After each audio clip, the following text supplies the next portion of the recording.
Can we do anything with reverse mortgages? If it has equity, if you can flip it, yes. That's again my advice for what that's worth. It's worth maybe what you paid for it. I've never bought a house with a reverse mortgage because, like I said, I know enough about them to know that the reverse mortgage companies, one of the stipulations of the reverse mortgage is the person that took it out has to occupy the house.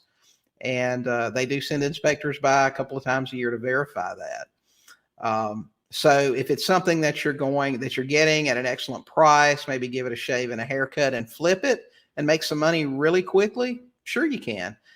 Something short term, maybe it's a great house and a great location, and you can do an Airbnb with it or something until things get hot and they say, listen, we're going to foreclose on this thing, maybe, if that's your thing.